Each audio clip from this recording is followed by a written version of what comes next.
The Heavenly Christmas Tree by Fiodor, Dostoyevski.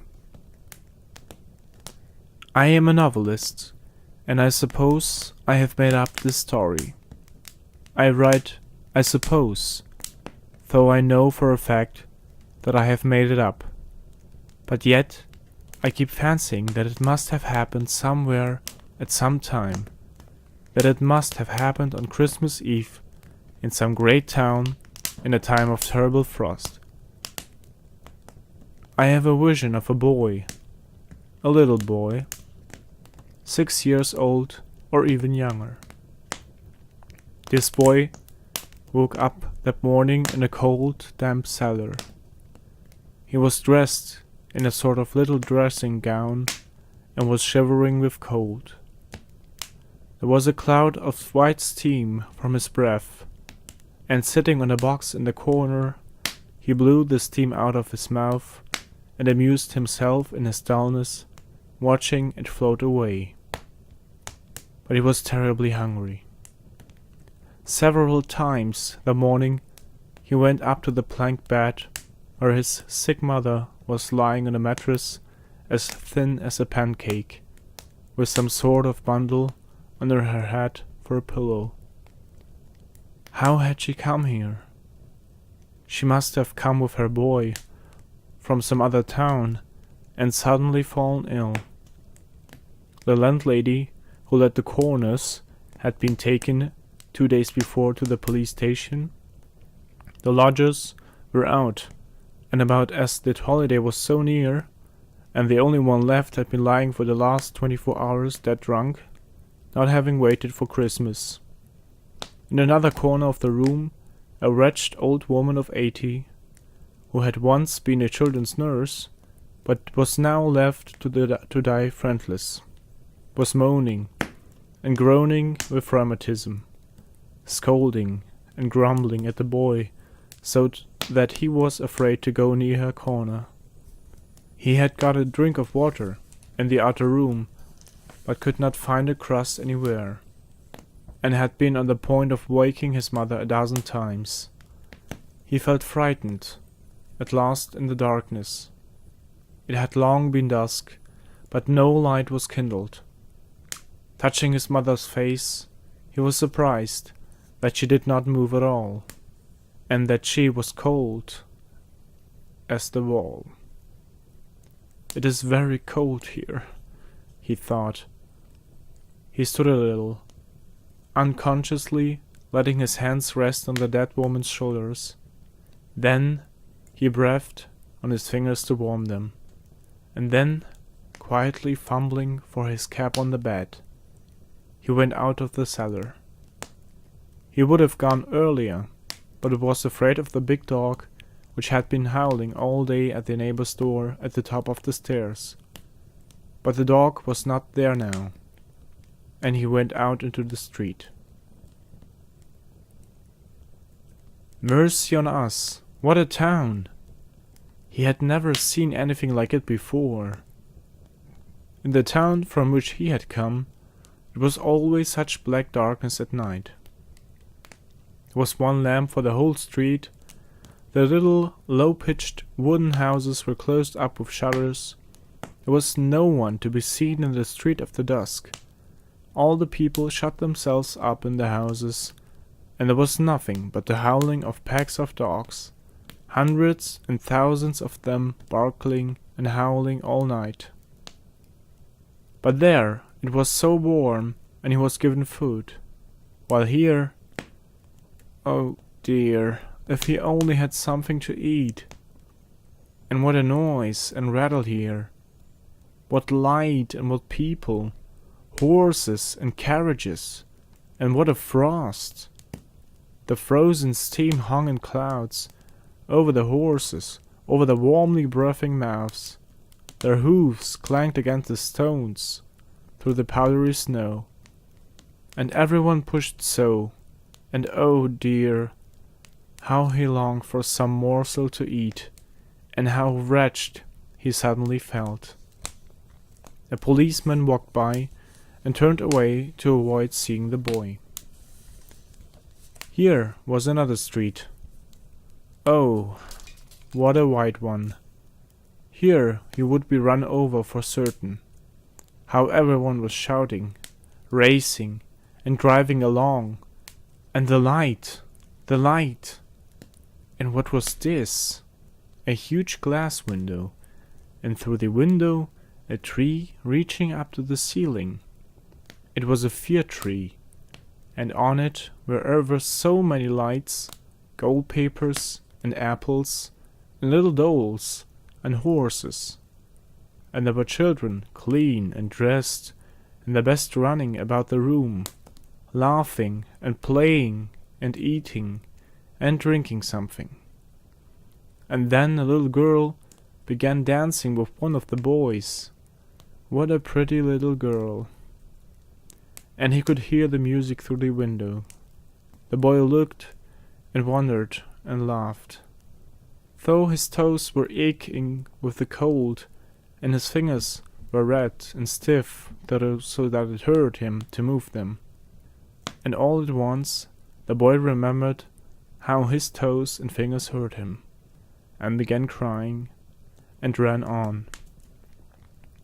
And again, through another window pane, he saw another Christmas tree, and on a table cakes of all sorts, almond cakes, red cakes, and yellow cakes, and 3 grand young ladies were sitting there, and they gave the cakes to anyone who went up to them, and the door kept opening. Lots of gentlemen and ladies went in from the street.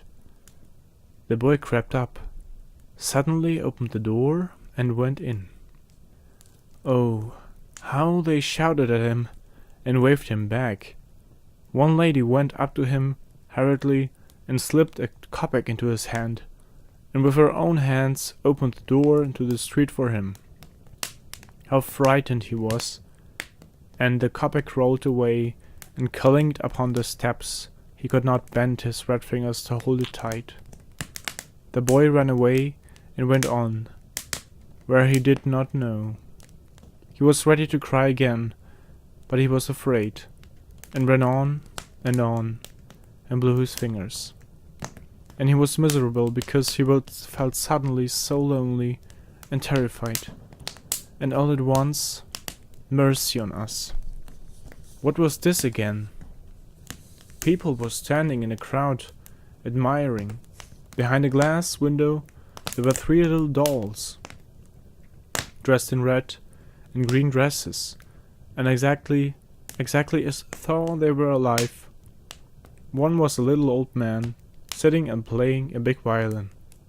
The 2 others were standing close by and playing little violins and nodding in time, and looking at one another, and their lips moved. They were speaking. Actually, speaking only one couldn't hear through the glass. And at first, the boy thought they were alive. And when he grasped that they were dolls, he laughed. He had never seen such dolls before and had no idea there were such dolls at all. And he wanted to cry. But he felt amused by the dolls. All at once, he fancied that someone caught at his smock behind. A wicked big boy was standing beside him and suddenly hit him on the head, snatched off his cap, and tripped him up. The boy fell down on the ground. At once there was a shout. He was numb with fright. He jumped up and ran away. He ran, and not knowing where he was going, ran in at the gate of someone's courtyard, and sat down behind a stack of wood. They won't find me here. Besides, it's dark. He sat huddled up, and was breathless from fright. And all at once, quite suddenly, he felt so happy. His hands and feet suddenly left off aching, and grew so warm as though he were on a stove. Then he shivered all over. Then he gave a start. Why? He must have been asleep. How nice to have a sleep here. "I'll sit here and a little and go look at the dolls again," said the boy, and smiled thinking of them, just as though they were alive. And suddenly he heard his mother singing over him. "Mommy, I'm asleep. How nice it is to sleep here. Come to my Christmas tree, little one," a soft voice suddenly whispered over his head. He thought that this was still his mother, but no, it was not she. Who it was calling him he could not see, but someone bent over and embraced him in the darkness, and he stretched out his hands to him, and at all that once, oh, what a bright light! Oh, what a Christmas tree! And yet it was not a fir tree.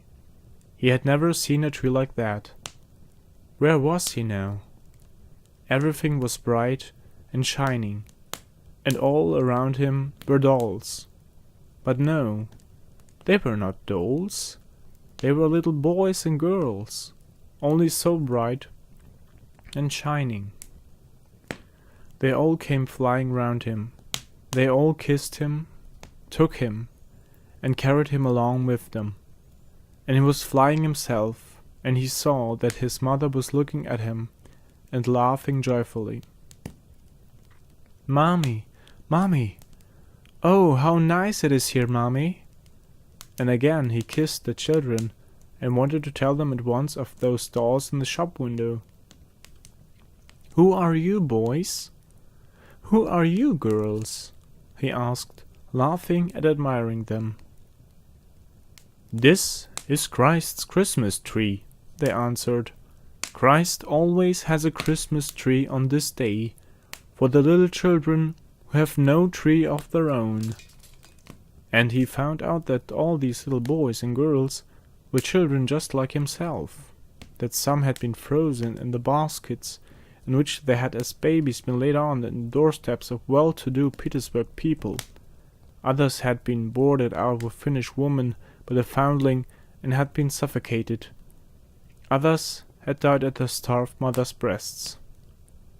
Others had died in the third-class railway carriages from the foul air, and yet they were all here.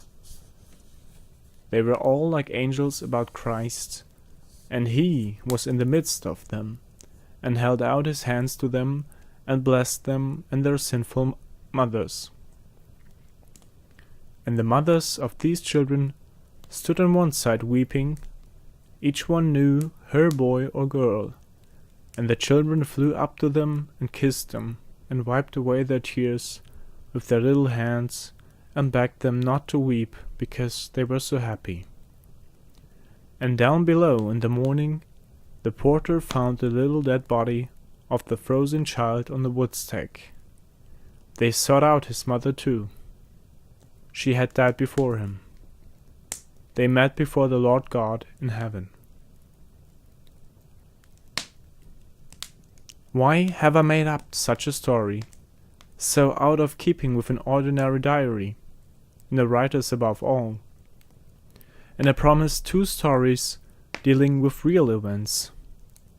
But that is just it. I keep fancying that all this may have happened really. That is, what took place in the cellar and on the woodstack.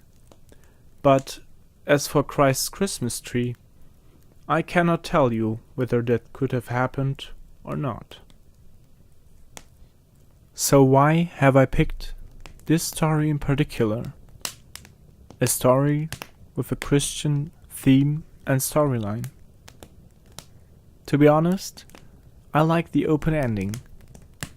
The ending is a thought of the author, and he's not making a particular decision about whether it's true or not. Each person has its own imagination of a higher being after death, or none at all, and the author just declares that what the boy has experienced perhaps never happened, or has happened. It depends on the reader or the listener. Have a nice second Christmas day.